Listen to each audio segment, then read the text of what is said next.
Next relation बेटा identity relation. So A be the non empty set, फिर से बार बार वही आ रहा, खाली पीली नहीं होना, कुछ ना कुछ होना उसके अंदर। So non empty set then I A का मतलब set A relation is a identity set. Matrix पढ़े ना अभी फिलहाल में, मैट्रिक्स में था ना एक identity matrix having the value of determinant is equal to 1। Same वैसे ही आई ए का मतलब हुआ आइडेंटिटी सेट जहां पे एलिमेंट्स सेम सेम ही है, यानी पहला एलिमेंट अगर 1 है तो दूसरा भी 1, 2 है तो 2, 3 है तो 3, 4 है तो 4, सेम है, सिमिलर है। जहां पे ए कहाँ पे बिलोंग्स कर रहा, ए के साथ, वैसे रिलेशन को बोलना है identity relation on A. Example अगर दूं बेटा मैं तो A that is 1, 2, 3, again set A 1, 2, 3। और जब ये अभी रिलेशन बनाएगा तो 1, 1, 1, 2, 1, 3, 2, 1, 2, 2, 2, 3, 1, 3, 2, 3, 3, इनमें के जो सेम हो दैट इज क्या सेम हो गए ए यानी 1, 1, 2, 2, 3, 3, उसे कहा जाता है identity relation. Keep in the mind now. और क्या बाकी है दुनियादारी इसकी, और we can say that a relation IA, that is identity relation on A, is said to be identity if every element of A is related to itself only। हर एक A में का एलिमेंट सिर्फ और सिर्फ किसे रिलेट करेगा, खुद ही को रिलेट करेगा, वो रिलेशन हो जाता है identity relation. Move on the next one, that is our reflexive relation. ठीक है, देखो क्या बोला है, a relation R is said to be reflexive. R कैसा है, रिफ्लेक्सिव है। कब होगा, जब every element a given set is related to itself. हर एक एलिमेंट जब खुद ही के साथ रिलेट करेगा, रिफ्लेक्सिव अगर है तो A belongs to R if A belongs to A. ठीक है, क्या बोल रहे हैं उस पर ध्यान दो। अभी रिफ्लेक्सिव को मैं थोड़ी चटपटे लैंग्वेज में अगर बताने जाऊं तो देखो, रिफ्लेक्स होना, आईने में खड़े रहने के बाद आप अगर आईने में खड़े हो तो आपको आपकी ही इमेज दिखाई देती है, ना कि दूसरे की। तो ये होता है रिफ्लेक्सिविटी, खुद ही खुद को इमेज दे रहा। और वैसे रिलेशन को क्या बोला जाता है, रिफ्लेक्सिव रिलेशन। दूसरा है बेटा हमारे पास सिमेट्रिक रिलेशन, और थर्ड है हमारे पास ट्रांजिटिव रिलेशन। थर्ड कौन सा है हमारे पास, ट्रांजिटिव रिलेशन। तो सिमेट्री रिलेशन माने क्या, तो ए के लिए इमेज मिल रही बी और वाइस वर्सा बी के लिए इमेज मिल रही ए का आंसर बी का आंसर ए, तो वैसे टाइप को बोला गया सिमेट्री। अभी ए का इमेज बी का इमेज सी, तो ए का इमेज डायरेक्टली कौन दे सकता है, सी। इसे कहा जाता है ट्रांजिटिव रिलेशन। और जब दिया हुआ कोई फंक्शन, फोकस करो, जब दिया हुआ कोई फंक्शन रिफ्लेक्सिविटी, ट्रांजिटिविटी और सिमेट्रिक अगर, अगेन आई रिपीट, अगर कोई रिलेशन रिफ्लेक्सिव, ट्रांजिटिव और सिमेट्रिक अगर है तो फिर उसे कहा जाता है इक्विवेलेंट रिलेशन। क्या कहा जाता है उसे, इक्विवेलेंट रिलेशन। पर कब, जब हमारा दिया हुआ रिलेशन रिफ्लेक्सिविटी, ट्रांजिटिविटी और सिमेट्रिविटी को सेटिस्फाई कर रहा होगा, तब नाउ नेक्स्ट देखते हैं बेटा कुछ important remarks which are very important to crack the questions in NDA. Now first one, क्या फर्स्ट है? Null relation. कैसा रहता है null relation? Null relation on a null set, एक एक वर्ड के ऊपर ध्यान दो।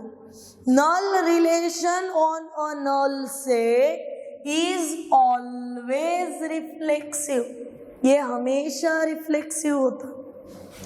Null relation on non empty set, कुछ समझ में आया? पहले में क्या लिखा था? नल रिलेशन ऑन, कहाँ का? नल सेट का। कैसे रहता है? रिफ्लेक्सिव। पर null relation on non empty set कैसा रहता है? तो नॉन रिफ्लेक्टिव। उसके बाद null relation on a set is always symmetric and transitive.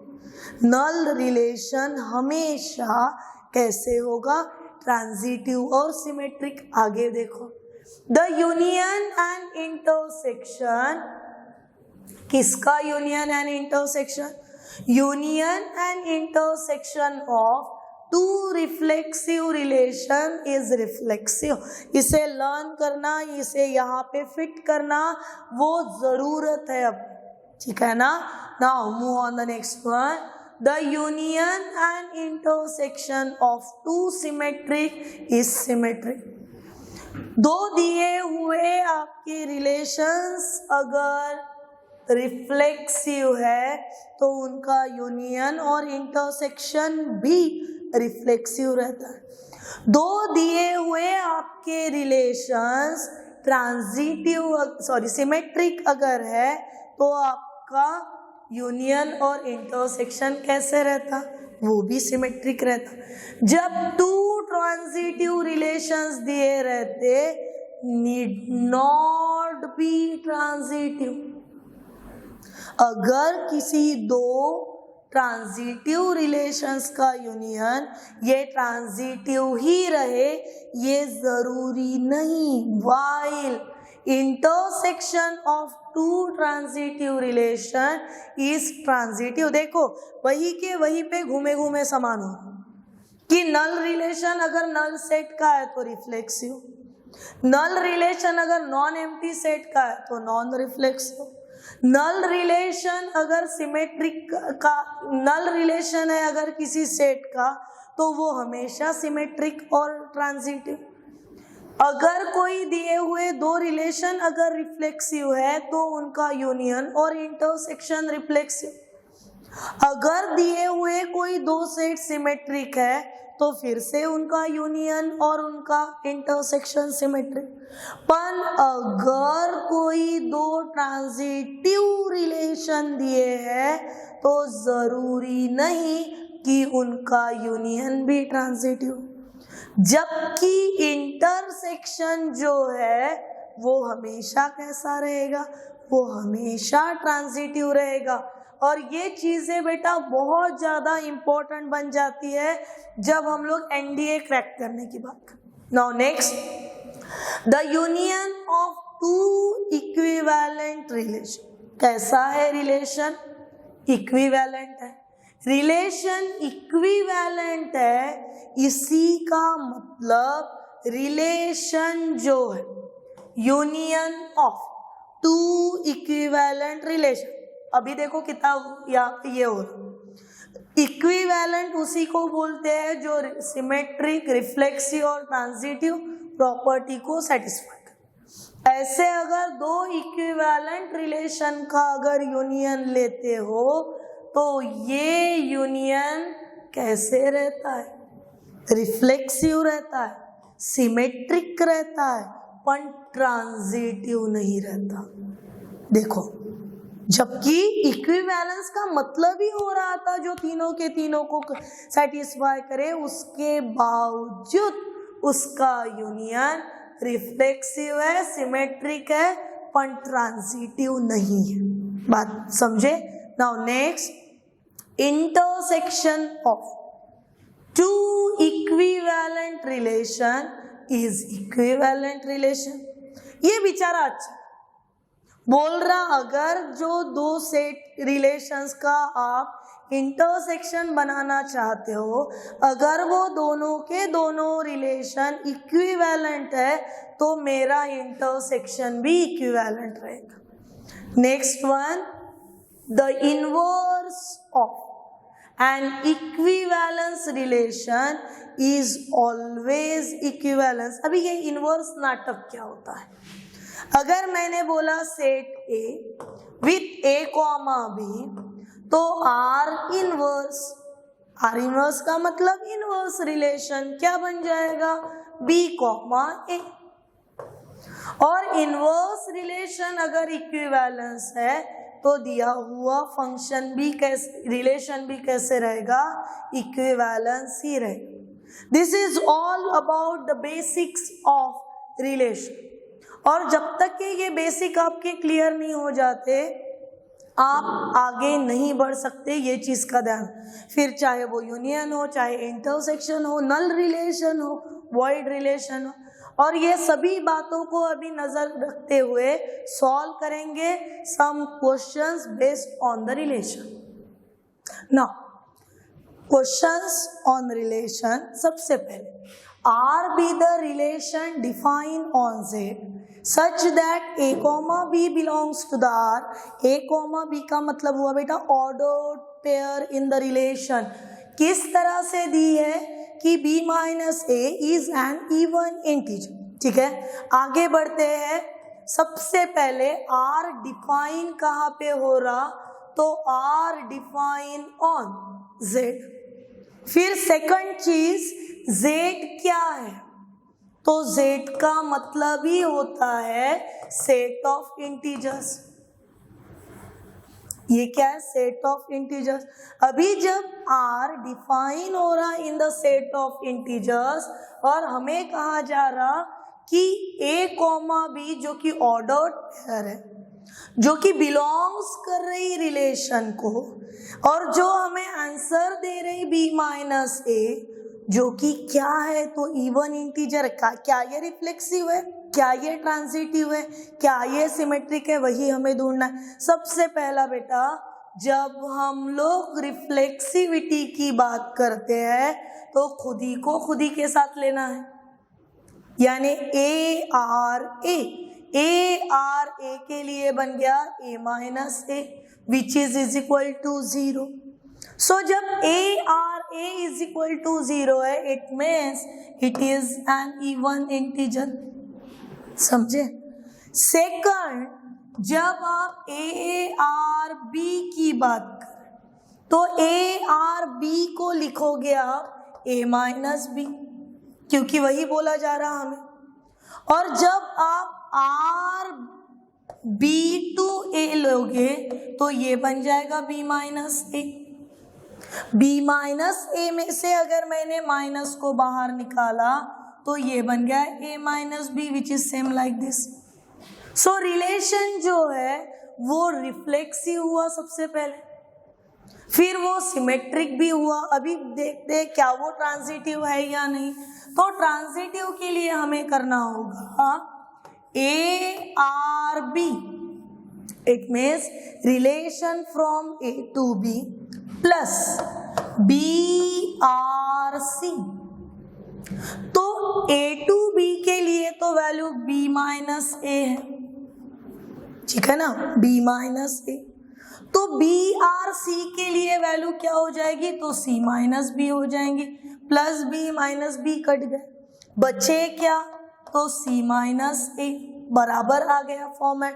c minus a लिखा है, इसी का मतलब हम लिखने वाले हैं relation from a to c। It means the given relation is transitive, symmetric and reflexive. इसका मतलब ऑल द अबव, सभी के सभी equivalence relation. Move on the next one. देखो, a set of prime number, कोई ना कोई अभी आपके पास सेट है ए, जो किसको लेके चल रहा, तो प्राइम नंबर्स। अभी प्राइम नंबर का भी सेट बना लिए तो अप टू द इंफिनिटी जाएगा, पर ये सेट कहाँ तक के लेना है, सिर्फ 10 तक के। अभी 10 तक के कौन से आपके एलिमेंट्स है जो प्राइम है। सबसे पहले सबसे इंपॉर्टेंट कि प्राइम यानी क्या, तो प्राइम नंबर्स यानी वो नंबर्स जिसके फैक्टर्स नहीं रहते, जो या तो डिविजिबल बाय 1 है या फिर डिविजिबल बाय इटसेल्फ है, वो प्राइम है। तो 1 प्राइम नंबर नहीं, सेकंड प्राइम नंबर 2, 3, 5, 7। अभी 10 से छोटे वाले नंबर्स को अगर गिनते हो तो 1, 2, 3, 4, 5, 6, 7, 8, 9, 10।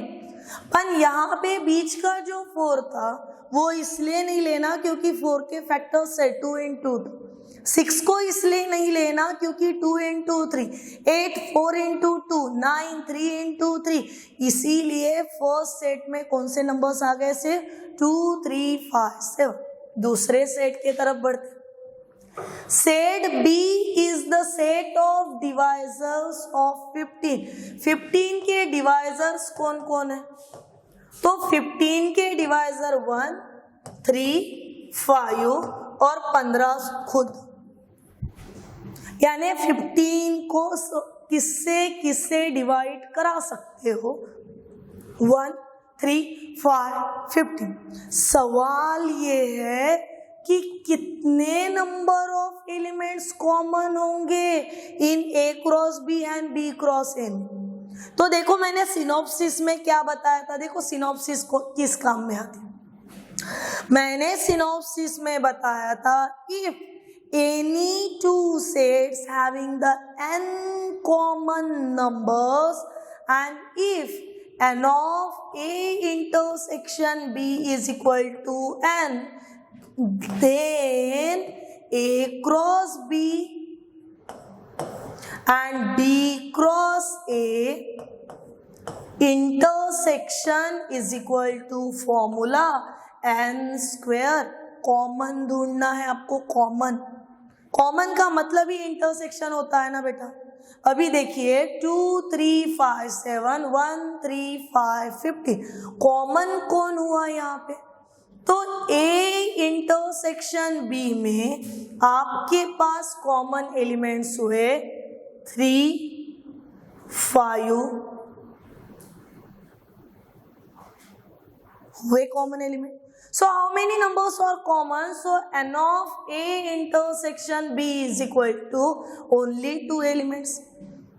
और अगर ये है तो as per our rule हमें आंसर क्या देना है, n square.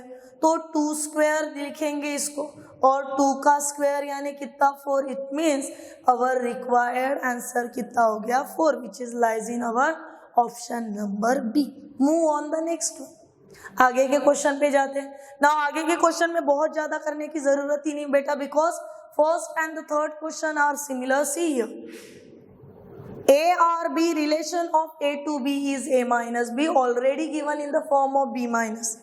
So A minus B लिखे क्या और B minus A लिखे क्या। In the both the cases the given relation is reflexive, transitive and symmetry, and if the relation is the reflexive, transitive and it means the relation is an equivalence relation। बात को समझो। उसके बाद question number 4, R is the relation from the set having the m elements to the finite set B having the n element। Now no need to solve this again by using the basic important tricks, we directly getting the answer 2 to the power m minus n, sorry 2 to the power mn minus 1। इतनी छोटी छोटी बातें, और इसी के लिए synopsis का बड़ा डिटेल में जाके पढ़ना जरूरी है। Move on the next question. Relation दिया है पहला, जो क्या लेके चल रहा 1 1 2 2 3 3 1 2 1 3 3 1। सेट दिया है 1 2 3 का, हमें बोल रहा चलो ढूंढो रिलेशन कैसा है। रिलेशन ट्रांजिटिव है, रिफ्लेक्सिव है या फिर सिमेट्रिक है। ठीक है, चलो ढूंढते हैं ना। सबसे इंपॉर्टेंट जिस चीज का ध्यान रखोगे आप वो ये कि सिमेट्रिक ट्रांजिटिविटी और रिफ्लेक्सिविटी में ए आर ए है, इट मीन्स ए वाला अगर फॉर्मेट है तो वो रिफ्लेक्सिव रहता है।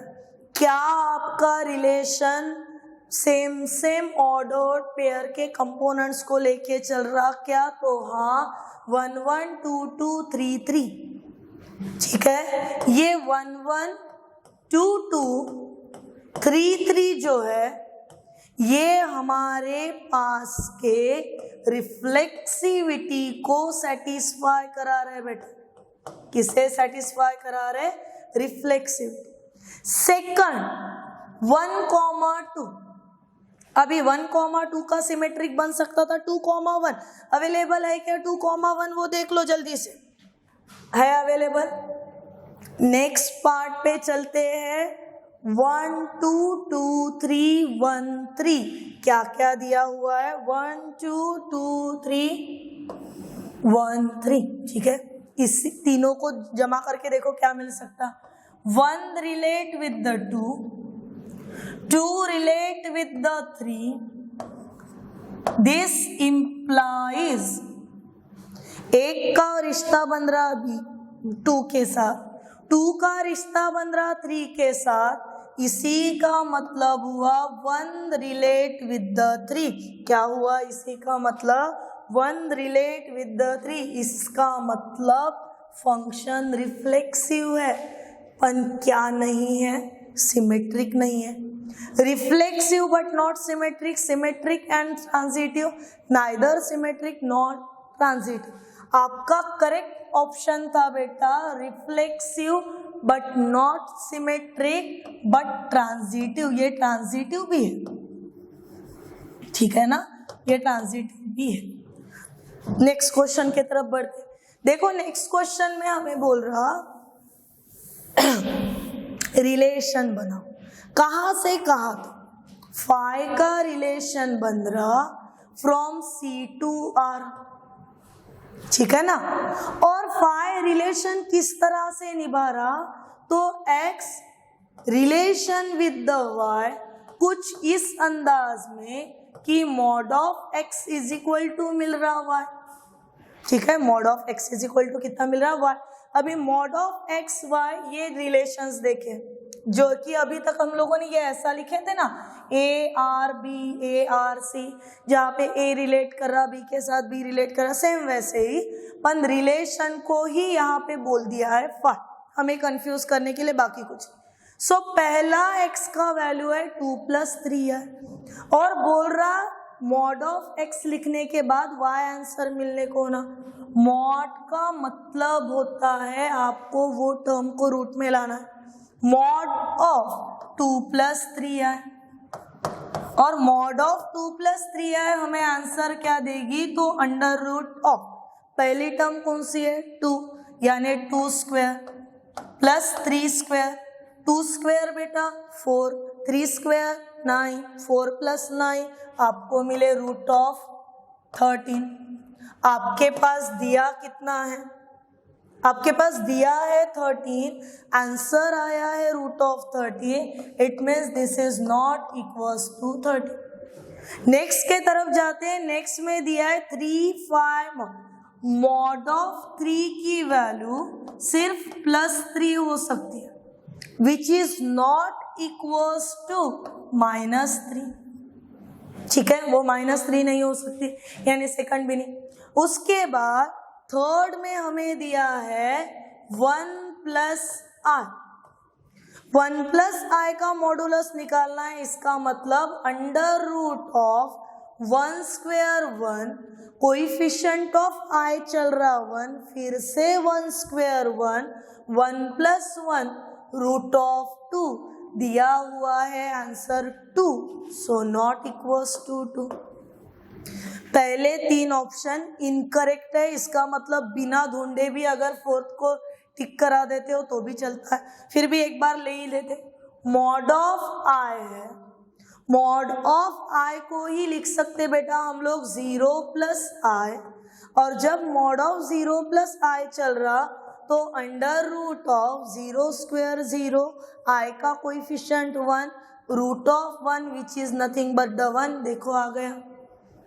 It means from following which one is the correct, so only fourth is a correct. बढ़ते हैं नेक्स्ट के तरफ।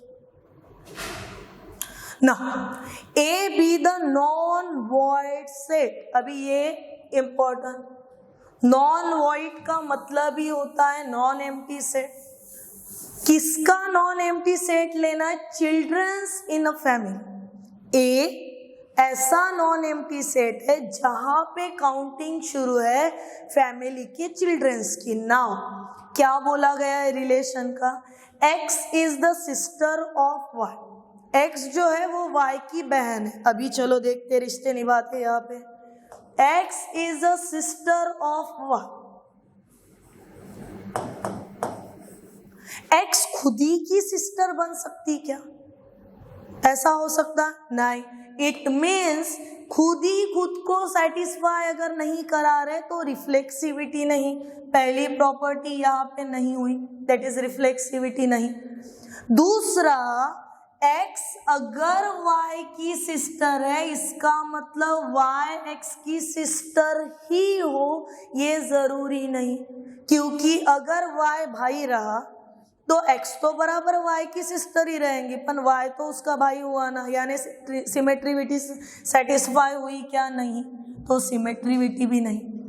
फिर तीसरी पॉसिबिलिटी ये कि मान के चलो x सिस्टर है y की, y सिस्टर है z की, यानी पूरा महिला राजी है, x सिस्टर है y की, y सिस्टर है z की, means no doubt x sister बनेगी y की। कौन सी प्रॉपर्टी सेटिस्फाई हुई?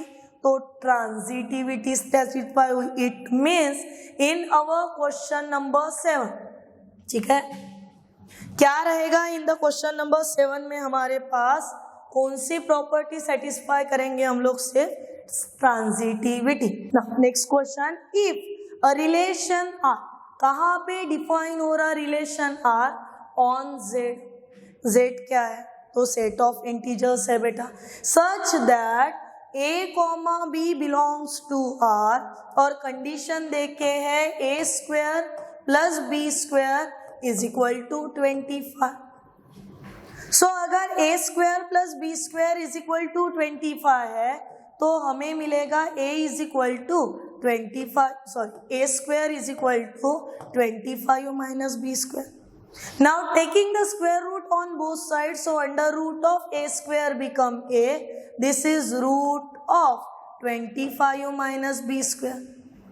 आपको इंटीजर होना, पहला इंटीजर तो आपका 0 है, इसका मतलब यहाँ पे क्या क्या डाल सकते हो आप? यहाँ से 0, 3, 4, 5, ठीक है। अभी 0 अगर डालते हो तो 25 माइनस 0 रूट ऑफ 25 5। 3 अगर डालते हो तो 25 minus 9 it's 16 and root of 16 means 4। 4 अगर डालते हो तो root of 25 minus 16 root of 9 it means 3। 5 अगर डालते हो तो 25 माइनस 25 इज इक्वल टू 0। पर जब स्क्वायर चल रहा तो नो मैटर आप प्लस हो या माइनस हो, क्योंकि आप इंटीजर्स की बात कर, और इंटीजर प्लस भी रहते हैं साथ ही साथ माइनस भी रहते। So most appropriate answer is option C.